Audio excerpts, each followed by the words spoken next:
A lot of the troops who had some honor came back and were telling stories about what was happening over there in the Vietnam War. And that the majority of the Vietnam War was they were going into villages where they were growing rice. And they're beating and raping the regular people and then setting the villages on fire. Setting the people on fire. They were saying they were giving aid or food to the Viet Cong, to the Vietnamese military. So that's a bunch of crap. If any military went into a village and said, you give us rice or we'll kill you, any village would become an asset to the Viet Cong. Any village would give them rice. If the Viet Cong went into any village and said, we have money for rice, they would give them rice in exchange for money. So any village in Vietnam could be accused of aiding or feeding the Vietnamese military. Anyone. So that's a huge lie that they use. Do you know what was happening next door in Laos? There was no big war in Laos. The U.S. military handled the country called Laos a little differently. Instead of going in there to kill everybody, they went in there with a bunch of money. And they gave these people uniforms. They gave these people guns. They trained these people and said, we want you in control of the drugs. We want you in control of the opium and the drugs in this area. Was there any uprising there? Was the people of Laos attacking the U.S. military there? No.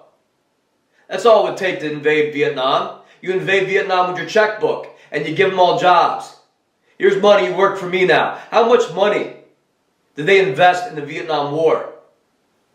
If they went in there with their checkbooks and they said, we're opening up businesses, we want to fund this politician's campaign, we want to show you how cool America is, there would be no war at all. That's called the diplomatic process.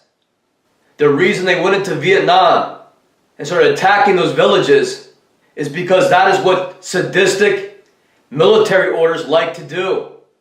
They like to kill people. It goes back into ancient times. It is their religion. Human sacrifice. The U.S. military is the most well-equipped, well-funded, wealthy, largest corporation in America. That's all the U.S. military is. A corporation. Like IBM, like Costco, like Standard Oil. All they are is a corporation. That's all they are. And they got everybody under some hypnotic mind control trance that says that they're somehow untouchable. You can't look into them. It's all classified. Every one of their acts, everything they do is classified. They are above political or public scrutiny. Everything is classified. There is no oversight. They could do whatever they want. They're their own shadow government. They got private weapons manufacturers, private corporations funding them. Everybody should kiss their ass. Nobody should say anything about the U.S. military because those boys are there serving us. Those men and women are there serving us. They control who works, who doesn't work.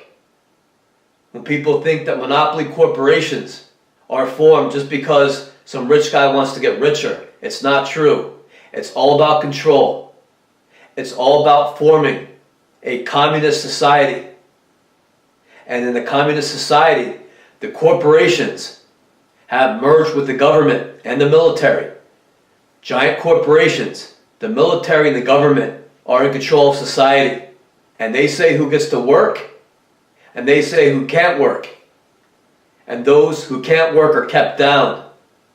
And if they're lucky, they'll get a welfare check that keeps them in the slums, that barely keeps them alive, so they can control them. Because they understand that people that have friends, businesses, a little money, that's power. The middle class is power. Those are the ones that put up the biggest fight against them. You had a bunch of poor, impoverished people without jobs, living on a welfare check. You could very easily control them. That is a communist society. That is the mark of the beast, which means unless you are approved by the government, by the beast, you will not be allowed to work, you will not be allowed to buy or sell. So if you have no money, you can't buy. And if you have no job, you can't really sell. What are you going to sell? What do you have? So that is the prophecy and revelation of the Bible. A communist government, a military-controlled government against the rest of you. And they do this all through military orders, religion, and their temple prostitutes. But meanwhile, if you love your children, and you love your wife, and you want to do what's right, you'll be lucky if you get a disability check to keep you in the ghetto. There was a big complaint in the Middle East, and the soldiers were saying, you know what, I get $5 an hour, risking my neck, protecting some contractor here from the States that is here getting paid 20 or 30 or 40 or 50 an hour, planning the architecture of a new building, a new government building. Why is this contractor getting paid $50 an hour and I'm getting paid $5? It just ain't right. And that made a lot of sense to these military retards. Let me explain that. That is what is called serving your country. To do right for your country, to serve your country. You join the military. You do your 3 or 4 years in the military. You get your little chump change. You live in your little communist society over there. You all sleep in the dorms. You all eat in the cafeteria. You all get paid shitty wages. And at the end of 3 years, you can take your training or take your benefits and go educate yourself and work hard in America, and then you too can make $40 or $50 an hour. But if you want to go back home and be a drunk retard, collecting a disability check, staring at the TV, then you can accept that too. So what they found they could do is take these military retards that want to just get drunk and not do anything and make them lifers in the military. They don't want to go back home and find a woman, get married. They don't want to go back home and go to school and learn a trade and develop their own business. The only thing they want to do is go back and get drunk and watch TV and play cards and stay in the military their whole life. And then bitch when some contractor who's educated and trained is there to build a building. And he's getting paid $50 an hour so he could pay for his mortgage and his wife and children back in the States. That is all right. The only thing that will not appeal to is the military zombie trash that think that they should get paid $50 an hour to serve their country by attacking their own citizens, taking over their own government, putting their own citizens out of work, killing their own citizens, and lying to them with every breath they take. And they want your contractor jobs, and they want $50 an hour, and they want to never leave the military. And they want to go home and get drunk and watch TV at night and get all the benefits that you, the American public, got by trying to do things the American way.